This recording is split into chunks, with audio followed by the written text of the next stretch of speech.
আসসালামু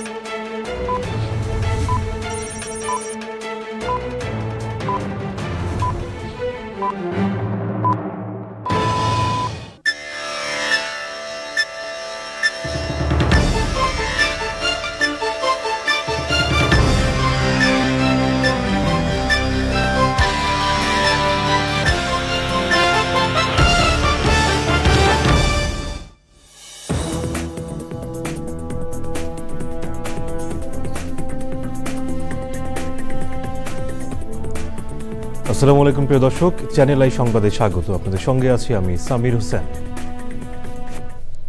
বিস্তারিত সংবাদের শুরুতে জানিয়ে দিচ্ছি ফ্রেশ আটা ময়দা সুজি সংবাদ শিরোনামগুলো।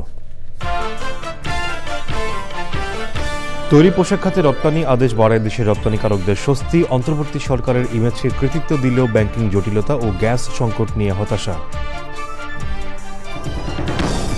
ধর্মীয় উগ্রবাদ চরমপন্থা দমনে ব্যর্থ হলে গণতন্ত্র হুমকিতে পড়বে বলে তারেক রহমানের সতর্কবার্তা। ক্ষমতায় গেলে জাতীয় সরকার গড়ার প্রতিশ্রুতি। রাজধানীতে জাতীয় পার্টির ইফতার আয়োজনে হামলা। অন্তর্বর্তী সরকার দেশকে ধ্বংসের দিকে নিয়ে যাচ্ছে জিএম কাদেরের অভিযোগ।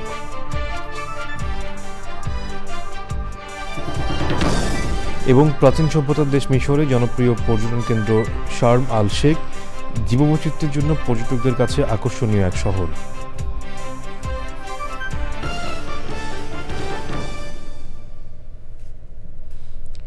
সংবাদ শিরোনামগুলো জানাচ্ছিলাম। এখনকার সংবাদ আয়োজন একই সঙ্গে চ্যানেল আইয়ের ইউটিউব চ্যানেল এবং চ্যানেল আইয়ের ওটিটি প্ল্যাটফর্ম মাই স্ক্রিনে লাইভ স্ট্রিম হচ্ছে। এবার বিস্তারিত। তৈরি পোশাক খাতে রপ্তানি আদেশ আগের চেয়ে বেড়ে যাওয়ায় স্বস্তিতে আছেন বলে জানিয়েছেন দেশের রপ্তানিকারকরা। অন্তর্বর্তীকাল সরকারের ইতিবাচক ইমেজ ও তৈরি পোশাক খাতে সক্ষমতাই এর কারণ বলে জানান তারা। তবে ব্যাংকিং জটিলতা, নিরবিচ্ছিন্ন গ্যাস না পাওয়া ও যৌক্তিক মূল্য না পাওয়ায় হতাশা আছে তাদের। মাস্টু শাকিলের রিপোর্ট।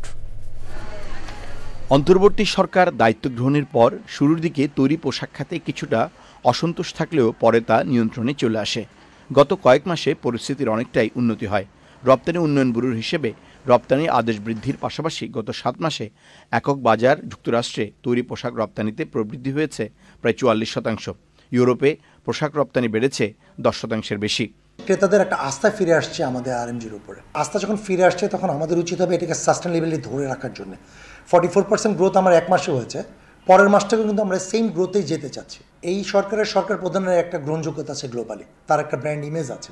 8 মাসে যে আমরা সমস্যা দিয়ে মধ্য দিয়ে আমাদেরকে যেতে হয়েছে, সেই তুলনায় এই গ্রোথটা অত্যন্ত ভালো। এটাকে অ্যাপ্রিসিয়েবল একটা গ্রোথ আমরা মনে করি এবং সামনের দিনগুলোতেও কিন্তু আরও ভালো একটা গ্রোথ হওয়ার সম্ভাবনা এবং সুযোগ কিন্তু তৈরি হয়েছে। তবে এ সময় রপ্তানি আদেশ বাড়লেও রপ্তানি মূল্য নিয়ে হতাশা আছে ব্যাংকিং জটিলতা ও গ্যাস সংকট। প্রচুর ইনকোয়ারি, প্রচুর অর্ডার কিন্তু আছে, কিন্তু প্রাইসই মিলিতে পারছি না আমরা। তো এখন সামনে যে অর্ডার আমরা দেখতে পাচ্ছি, প্রচুর সুযোগ যেটা আমরা দেখতে পাচ্ছি, এই সুযোগগুলি কাজে লাগাবার জন্য আমাদের ইন্টারনালি যে প্রবলেমগুলি আছে এগুলি সলভ করা দরকার। গ্যাস আমরা রেগুলার পাচ্ছি না, আমরা যেটা বলছি নিরবিচ্ছিন্ন গ্যাস। আপনি যত সময় দেন, আপনি যদি আমাকে 4 ঘন্টা গ্যাস দেন, আপনি আমাকে কোয়ালিটি গ্যাস দেন। কারণ ডাইং মিলে যখন আপনি একটা যে গ্যাসের প্রসেস করছেন, যদি মাঝে বন্ধ হয়ে যায় তাহলে এটার রিজেকশনটা অনেক বেশি আছে, ডেলিভারি প্রপার মতো দেওয়া যায় না, আমরা প্রতিযোগিতা বাজার থেকে হেরে যাব। তবে রপ্তানিকারকরা মনে করেন 2026 সালে এলডিসি থেকে উত্তরণে পুরোপুরি প্রস্তুত নয় তৈরি পোশাক খাত। এতে রপ্তানিতে নেতিবাচক প্রভাব পড়বে। Masud Shakil, channel I, Dhaka. বিএনপির ভারপ্রাপ্ত চেয়ারম্যান তারেক রহমান বলেছেন, ধর্মীয় উগ্রবাদ ও চরমপন্থা নিয়ন্ত্রণ করতে না পারলে গণতন্ত্র হুমকির মুখে পড়বে। রাজধানীতে রাজনীতিবিদদের সম্মানে বিএনপির ইফতার মাহফিলে ভার্চুয়ালি যুক্ত হয়ে তিনি বলেন, নির্বাচন আর সংস্কারকে মুখোমুখি দাঁড় না করিয়ে নির্বাচনী সংস্কারেই বেশি গুরুত্ব দিতে হবে। নির্বাচনে জয়ী হলে বিএনপি জাতীয় সরকার গঠন করবে বলে ঘোষণা দেন তারেক রহমান। রাহুল রায় রিপোর্ট। তখনই সমাজ ব্যবস্থা অবক্ষয়। রাজধানীর লেডিস ক্লাবে রাজনীতিবিদদের সম্মানে বিএনপির ইফতার মাহফিল। নতুন রাজনৈতিক দল সহ আওয়ামী লীগ সরকারের বিরুদ্ধে যাদের নিয়ে যুগপৎ আন্দোলন করেছিল বিএনপি, সেই রাজনৈতিক দলের নেতারা ছিলেন ইফতার মাহফিলে। লন্ডন থেকে ভার্চুয়ালি যুক্ত হন বিএনপির ভারপ্রাপ্ত চেয়ারম্যান তারেক রহমান। সাম্প্রতিক সময় হঠাৎ করে অতীতের মতন দেশে পুনরায় নারী ও শিশু নির্যাতন, ধর্ষণ উদ্বেগজনক হারে বেড়েছে। আমরা অন্তর্বর্তীকালীন সরকারের দৃষ্টি আকর্ষণ করে বলতে চাই, ধর্মীয় উগ্রবাদীদের অপতৎপরতা ও এবং চরমপন্থা নিয়ন্ত্রণে ব্যর্থতার পরিচয় দিলে উগ্রবাদী জনগোষ্ঠী এবং পরাজিত ফ্যাসিবাদী অপশক্তি দেশে পুনরায় গণতন্ত্রের কবর রচনা করবে। অপরদিকে গণতান্ত্রিক বিশ্বে ইমেজ সংকটে পড়তে পারে বাংলাদেশ। এই অপশক্তিকে প্রতিহত করার পাশাপাশি গণহত্যাকারী পলাতক মাফিয়া চক্রকে যে কোনো মূল্যে বিচারের সম্মুখীন করার মাধ্যমে বাংলাদেশে গণতান্ত্রিক বিধি ব্যবস্থা শক্তিশালী করাই হবে বিএনপি সহ গণতন্ত্রের পক্ষের শক্তির আগামী দিনের রাজনৈতিক বন্দোবস্ত। ইফতারের আগে এই বক্তব্যে নির্বাচনী সংস্কারে বেশি গুরুত্ব দেওয়ার কথা বলেন বিএনপির ভারপ্রাপ্ত চেয়ারম্যান। কোন কোন উপদেষ্টা এমনকি দু একটি রাজনৈতিক দলকেও জাতীয় নির্বাচনের ব্যাপারে ইদানিং কিছুটা ভিন্ন স্বরে কথা বলতে শোনা যায়। আসন্ন জাতীয় নির্বাচনে বিএনপি জনগণের রায় রাষ্ট্র পরিচালনার দায়িত্ব পেলে গণতন্ত্রের পক্ষে রাজনৈতিক দলের প্রতিনিধি এবং নির্বাচিত জনপ্রতিনিধিদের সমন্বয়ে জাতীয় সরকার গঠন করবে। আমরা যদি সকলে ঐক্যবদ্ধ থাকি, স্বাধীনতা প্রিয় গণতান্ত্রিকামী জনগণ ঐক্যবদ্ধ থাকলে কোনো ষড়যন্ত্রই। তারেক রহমান বলেন, গণতন্ত্রের জন্যই সবাই গণতন্ত্র সুসংহত রাখতেই সবাইকে ঐক্যবদ্ধ থাকতে হবে। রাহুল রায়, চ্যানেল আই, ঢাকা। অন্তর্বর্তী সরকার দেশকে ধ্বংসের দিকে নিয়ে যাচ্ছে বলে অভিযোগ করে জাতীয় পার্টির চেয়ারম্যান জি এম কাদের বলেছেন, বর্তমান সরকার যত দ্রুত বিদায় নেবে ততই দেশের জন্য মঙ্গল হবে। রাজধানীর মিরপুরে জাতীয় পার্টির ইফতার মাহফিলে হামলার প্রতিক্রিয়া জি এম কাদের বলেন, সরকার সব উগ্রপন্থীদের এক করে উদারপন্থীদের ফ্যাসিবাদের দোসর আখ্যা দিয়ে রাজনীতি থেকে বের করে দিতে চাইছে। লুৎফর রহমান সোহাগের রিপোর্ট। রাজধানীর মিরপুরের কাফরুলে জাতীয় পার্টির ঢাকা মহানগর উত্তরের ইফতার মাহফিলে যোগ দেন পার্টির চেয়ারম্যান জি এম কাদের। কেন্দ্রীয় নেতাদের বক্তব্য শুরুর পর অনুষ্ঠানে একদল যুবক হামলা চালায়। জাতীয় পার্টির নেতাকর্মীরা প্রতিরোধ গড়ে তুললে পিছিয়ে যায় হামলাকারীরা। ধস্তাধস্তিতে 2 সাংবাদিক সহ 5 জন আহত হয়েছেন। হামলাকারীরা সাংবাদিকদের মোবাইলও কেড়ে নেয়। পরে ঘটনাস্থলে সেনাবাহিনী আসার পর আবার অনুষ্ঠানের কার্যক্রম শুরু হয়। ঘটনার প্রতিক্রিয়ায় রাতে জাতীয় পার্টির চেয়ারম্যান জি এম কাদের অন্তর্বর্তী সরকারের সমালোচনা করে বলেন, অনিরাপদ পরিবেশ তৈরি করে দেশকে আগুনের মুখে ঠেলে দিচ্ছে সরকার। আমরা কেউ এখানে সেফ না। ওনাদের এখন উনি যেহেতু ওনারা পারছেন না, ওনাদের এখন ছেড়ে দিয়ে যাওয়া উচিত। যদি অন্য কেউ পারে ভালো করে, তাহলে দেশের মানুষ একটা রক্ষা পাবে। এবং এই সরকার যে নির্বাচন করছেন, আমি মনে করি এটা একটা সম্পূর্ণভাবে একটা অকার্যকর সরকার। তাদের কোনো নিয়ন্ত্রণ কোনোখানে নেই। এখানে নির্বাচনের নামে একটা প্রহসন হবে। আর তারা তো তাদের যেমন সক্ষমতা নেই। সরকার নিরপেক্ষতা হারিয়েছে দাবি করে জি এম কাদেরের মন্তব্য, অকার্যকর সরকারের অধীনে গ্রহণযোগ্য নির্বাচন সম্ভব হবে না। ওনারা দেশকে বিভক্ত করছেন, দেশকে ধ্বংসের পথে নিয়ে যাচ্ছেন, একজন আরেকজনের পিছনে লাগিয়ে দিচ্ছেন। লুৎফর রহমান সোহাগ, চ্যানেল আই, ঢাকা। ঋণ দেওয়ার লোক খুঁজে পাচ্ছেন না জনতা ব্যাংকের কর্মকর্তারা। ঢাকা উত্তর এবং পশ্চিমের শাখা ব্যবস্থাপকদের সঙ্গে ব্যাংকের ব্যবস্থাপনা পরিচালকের বৈঠকে এমন কথা জানিয়েছেন কর্মকর্তারা। সামান্য ঋণের আশায় ব্যাংক থেকে ব্যাংকে ঘুরতে থাকা লাখো উদ্যোক্তার দেশে রাষ্ট্রের অন্যতম বড় ব্যাংকের কর্মকর্তাদের এমন দায়সারা আচরণে রীতিমতো ক্ষুব্ধ এবং বিরক্ত এমডি ডিএমডিরা। সহকর্মীদের উদ্দেশ্যে তাদের পরিষ্কার বার্তা, আমানত এবং ঋণ দেওয়ার লক্ষ্য পূরণে ব্যর্থদের বিরুদ্ধে শাস্তিমূলক ব্যবস্থা নেওয়া হবে। রিজভী নওয়াজের রিপোর্ট। রাজধানীর সোনারগাঁও রোডে জনতা ব্যাংকের ঢাকা উত্তরের বিভাগীয় অফিসে 56টি শাখার ব্যবস্থাপকদের সম্মেলন। না আমি খুব হতাশ হতেছি স্যার। ঢাকা নিয়ে আরো আগে বসা দরকার ছিল। ঢাকার অবস্থা তো জঘন্য অবস্থা। আমানত আনার দিকে সবার আগ্রহ থাকলেও নতুন ঋণ দেওয়ার ক্ষেত্রে শাখা ব্যবস্থাপকদের অনাগ্রহ ছিল চোখে পড়ার মতো। 2024 সালে একটা ঋণ দিয়েছে 15 লাখ টাকা। না সেটাই 15 লাখ টাকা যদি একজন ডিজিএম দেয়, আপনার কয়জন? 30 জন মানুষ। 30 জন মানুষ কি করেন আপনি? ও আসে ওদের মতো আসতেছে, যাইতেছে, গল্পগুজব করতেছে, এই তো চিত্র। চালানোর ক্ষেত্রে আপনার একটু ভালো আছে। হ্যাঁ, ভেরি গুড। ব্যবসায়িক ঋণ বা অন্য সিসি এগুলো আমাদের একটু কমই দেওয়া আছে। গুলশানে আপনি বিনিয়োগ করতে পারেন না, এই কথা আপনি বলবেন আর আমি বিশ্বাস করব। এটা বলার কোনো সুযোগ নেই। 200 কোটি 250 কোটি ওটা ছাড়াও আছে রে ভাই। আপনি ব্র্যাক ব্যাংকে যা দেখেন। ব্যাংকের এমডি বলেন, সরকারি ব্যাংক চাকরি যাবে না, কাজেই কোনো মতে দিন গুজার করে আর পার পাওয়া যাবে না। আমার রংপুরে একজন এজিএম নেই, ডিজিএম নেই, রাজশাহীতে আমার ডিজিএম নেই, ডিভিশনাল অফিস কোনো ডিজিএম নেই। তো রেডি হয়ে যান, এই 6-7 জনের মধ্যে থেকে চলে যেতে হবে নিরিবিলি ভাবে, কোনো রকমে জাস্ট ওই যে ওয়ান টাইম এক্সিটের মতন বেরিয়ে যাওয়ার চিন্তা আছে। সেই সুযোগ নাই, ওই যে বলছি না তালিকা হইতেছে উপর থেকে নিচে, নিচ থেকে উপরে। বেক্সিমকো, অ্যাননটেক্স, বিসমিল্লা গ্রুপ, ক্রিসেন্ট লেদারের মতো বড় ঋণে ব্যাপক লুটপাটে ধুঁকতে থাকা জনতা ব্যাংককে খাদের কিনার থেকে টেনে তুলতে দেশব্যাপী শাখা ব্যবস্থাপকদের সঙ্গে বৈঠক করছেন ঊর্ধ্বতন কর্মকর্তারা। Rizvi Nawaz, channel I, Dhaka. পৃথিবীর অন্যতম প্রাচীন সভ্যতার দেশ মিশর দেশটির জনপ্রিয় পর্যটন কেন্দ্র হিসেবে পরিচিত শার্ম আল শেখ শহর স্কুবা ডাইভিং আর স্নোরকেলিং, অনুকূল পরিবেশ আর বৈচিত্র্যময় জীববৈচিত্র্যের জন্য সারা বিশ্বে পর্যটকদের অন্যতম আকর্ষণ শহরটি। বিভিন্ন আন্তর্জাতিক সম্মেলনের আয়োজন করা হয় শান্তির শহর হিসেবে বিশেষ স্বীকৃতি পাওয়া শহর শার্ম আল শেখে। মিশরের শার্ম আল শেখ নিয়ে মোশাহিদ রনির ডেস্ক রিপোর্ট।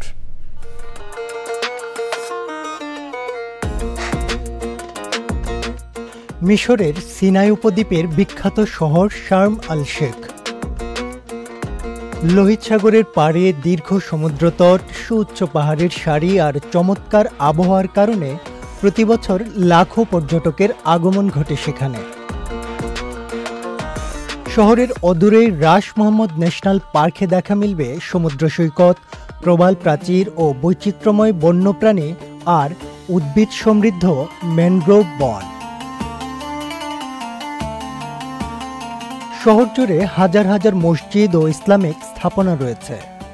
বেশিরভাগ মসজিদের নির্মাণশৈলী অত্যন্ত আকর্ষণীয় ও দৃষ্টিনন্দন। শার্ম আল শেখের সবচেয়ে আকর্ষণীয় মসজিদ আল মুস্তফা। অটোমান এবং মামলুক স্থাপত্য নকশায় তৈরি মসজিদটি দেখতে অনেকটা দুর্গের মতো। প্রায় 3000 মুসল্লি এখানে একসাথে নামাজ আদায় করতে পারেন।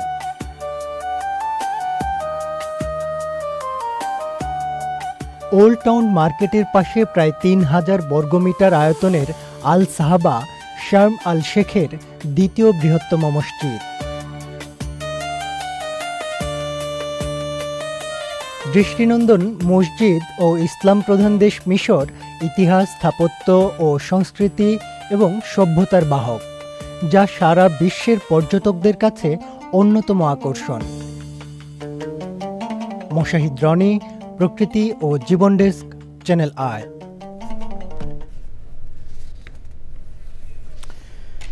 দর্শক, মিশরের শার্ম আল শেখ নিয়ে বিশেষ আয়োজন দেখবেন আজ রাত 10:15 প্রকৃতি ও জীবন অনুষ্ঠানে। গাজায় ইসরায়েলি হামলায় আরও প্রায় 70 জন ফিলিস্তিনি নিহত হয়েছেন। গাজা স্বাস্থ্য মন্ত্রণালয়ের তথ্য অনুযায়ী মঙ্গলবার ইসরায়েল যুদ্ধবিরতি লঙ্ঘনের পর থেকে এ পর্যন্ত 183 শিশুসহ কমপক্ষে 436 ফিলিস্তিনি নিহত হয়েছেন। এর মধ্যে দক্ষিণ গাজায় ইসরায়েলি হামলায় কমপক্ষে 10 জন নিহত হয়েছেন। উপত্যকার অন্যান্য স্থানে, বিশেষ করে বেইত লাহিয়ায় যুদ্ধবিমানের সাথে ইসরায়েলি আর্টিলারি ইউনিট বেশ কয়েকটি আবাসিক বাড়ি লক্ষ্য করে হামলা চালিয়েছে। ইসরায়েলি প্রধানমন্ত্রী বেনিয়ামিন নেতানিয়াহু গাজায় আরও ভয়াবহ যুদ্ধের ব্যাপারে হুঁশিয়ার করেছেন।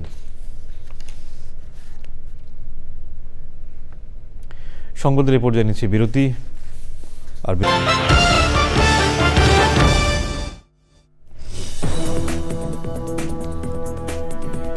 বিরতির পর আবারও আমন্ত্রণ। অস্ট্রেলিয়ার সিডনিতে হয়ে গেল সিডনি বাঙালি বুটিক ক্লাবের ঈদ এক্সিবিশন। নারী সংগঠক বেগম সেলিমা সহ কয়েকজন উদ্যোক্তার গড়ে তোলা ক্লাবটির ঈদ মেলায় স্থান পায় বাহারি ডিজাইনের পোশাক ও গয়না। সিডনি বাঙালি কমিউনিটি ইনকের তত্ত্বাবধানে মিন্টো ইনডোর স্পোর্টস স্টেডিয়ামে এক্সিবিশনের প্রধান অতিথি ছিলেন বিশেষজ্ঞ ডাক্তার ও federal MP doctor Mike Freelander. বিশেষ অতিথি ডেপুটি মেয়র ক্যারেন হান্ট ছাড়াও ছিলেন councillor Masud Khalil, Khalid Halabi ও আশিক রহমান এস। বুটিক ক্লাবের সদস্যদের সঙ্গে দেখা করেন সাবেক ফেডারেল এমপি লরি ফার্গাসন ও তার স্ত্রী Maureen Walls, Campbelltown city councillor mayor Darcy Lound. অনুষ্ঠানে ছিলেন শফিকুল আলম, নোমান শামীম ও অন্যরা। 23 মার্চ সিডনির মিন্টো ইনডোর স্টেডিয়ামে হবে তৃতীয় এক্সিবিশন। এবারে নিটল টাটা কৃষি সংবাদ।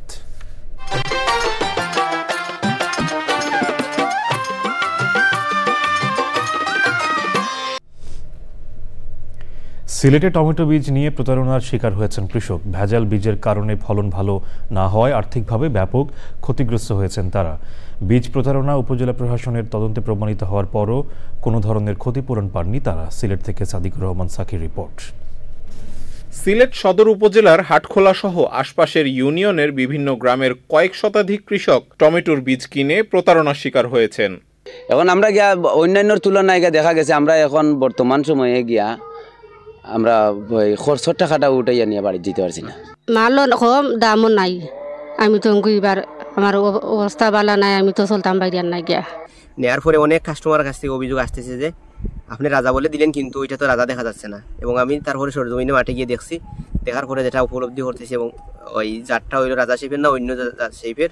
টমেটোর বীজের এই প্রতারণার বিষয়টি মাঠ পর্যায়ে পরিদর্শন করে অভিযোগের সত্যতা পায় কৃষি সংশ্লিষ্টরা। বীজ নিয়ে যদি প্রতারিত হয় তাকে উপযুক্ত যে শাস্তি আছে প্রশাসনিকের মাধ্যমে আমরা দেওয়ার চেষ্টা করব এবং কৃষকদেরকেও এ ব্যাপারে আমাদেরকে সহযোগিতা করার জন্য আমি অনুরোধ জানাই। আমরা ক্ষতিগ্রস্ত কৃষকের পাশে কৃষি ডিপার্টমেন্ট সবসময় আছে এবং ভবিষ্যতে থাকবো। আমরা সরজমিন তদন্ত করেছি কৃষকদের অভিযোগের ভিত্তিতে এবং আমরা প্রাথমিকভাবে সত্যতা পেয়ে ঊর্ধ্বতন কর্তৃপক্ষকে লিখিতভাবে জানিয়েছি। বীজ নিয়ে যারা প্রতারণা করে কৃষকদের ক্ষতিগ্রস্ত করছে তাদের বিরুদ্ধে কঠোর ব্যবস্থা গ্রহণ করবে, এমনটাই দাবি কৃষকদের। আল মুকসিদ, চ্যানেল আই। এবারে প্রকৃতি সংবাদ।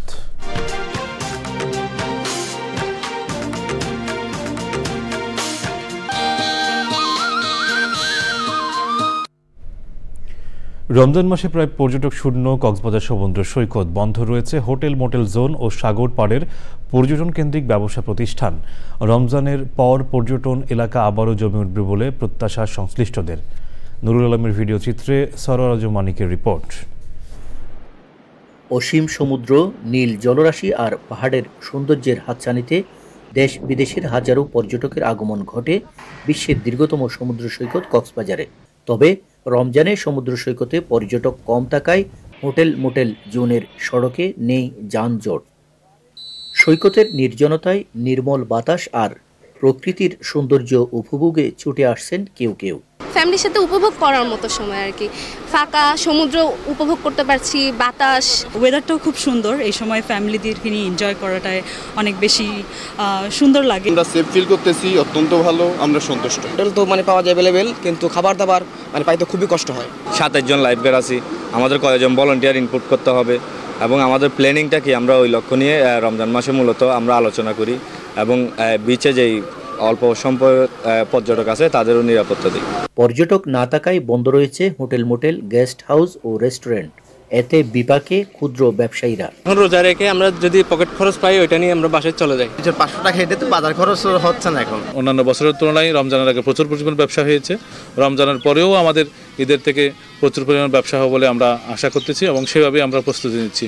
পর্যটকদের পদভারে সমুদ্র সৈকত সহ কক্সবাজারের পর্যটন স্পটগুলো আবারও প্রাণবন্ত হয়ে উঠবে বলে প্রত্যাশা সংশ্লিষ্টদের। এই সৈকতে এখন পর্যটক নেই, দীর্ঘ 1 মাসের রমজানের ছুটি।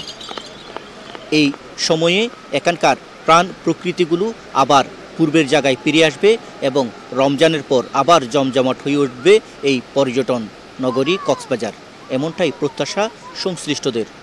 কক্সবাজার সমুদ্র সৈকত থেকে সরোয়ারাজ মানিক, চ্যানেল আই। শেষ করার আগে ফ্রেশ আটা ময়দা সুজি সংবাদ শিরোনামগুলো জানাচ্ছি আরও একবার।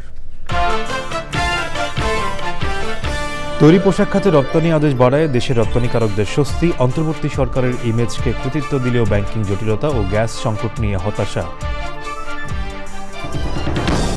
ধর্মীয় উগ্রবাদ চরমপন্থা দমনে ব্যর্থ হলে গণতন্ত্র হুমকিতে পড়বে বলে তারেক রহমানের সতর্কতা। ক্ষমতায় গেলে জাতীয় সরকার গড়ার প্রতিশ্রুতি। রাজধানীতে জাতীয় পার্টির ইফতার আয়োজনে হামলা। অন্তর্বর্তী সরকার দেশকে ধ্বংসের দিকে নিয়ে যাচ্ছে, জিএম কাদেরের অভিযোগ।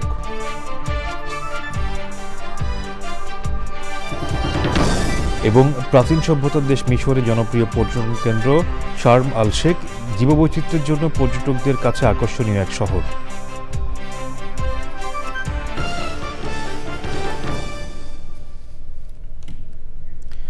দর্শক, এখনকার সংবাদ আয়োজন এ পর্যন্তই। এতক্ষণ সাথে থাকার জন্য ধন্যবাদ সবাইকে।